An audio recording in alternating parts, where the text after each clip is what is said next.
In the dark and turbulent years of the 11th century, Scandinavia was experiencing a time of great upheaval when the legends of the Vikings, their raids and conquests resonated throughout Europe. In this world of brutality and strength, one of the greatest kings was born, whose name would forever be etched in history, King Canute the Great. Canute, or as he was known in Scandinavia, Nut the Danish, was the son of King Sweyn I, also known as Sweyn Forkbeard, and Emma of Normandy, daughter of the Duke of Normandy. In his blood flowed the strength and wisdom of his ancestors, and his fate was shaped by enormous ambition.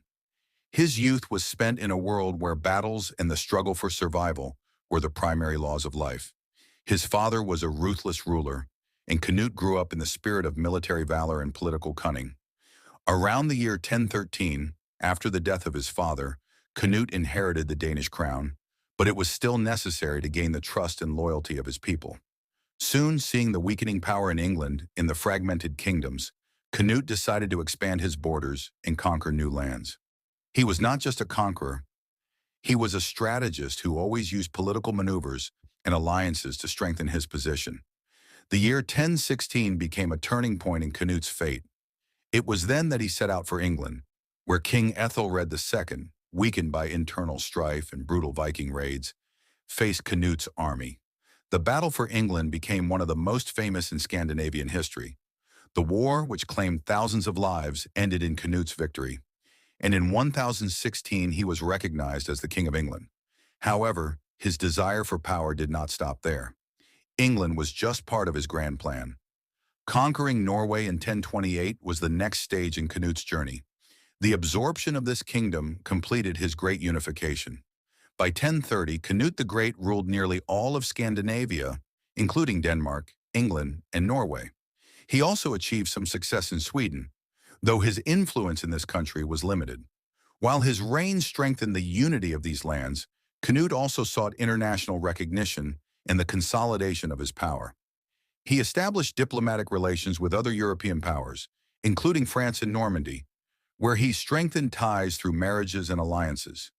His family became not only an important political force, but also a symbol of strength in Europe. However, all was not perfect during his rule.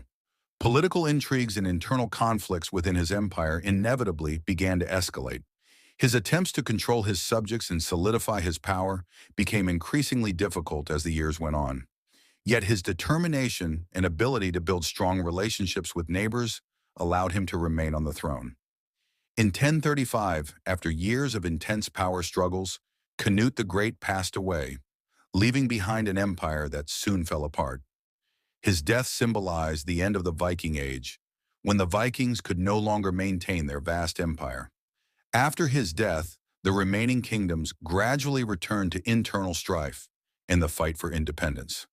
Nevertheless, the legacy of Canute the Great remained in history as the embodiment of strength and mastery in governance. His reign left an indelible mark on the history of England, Denmark, and Norway. Canute the Great became not only the greatest warrior but also a political genius who managed to unite several fragmented lands into a mighty empire.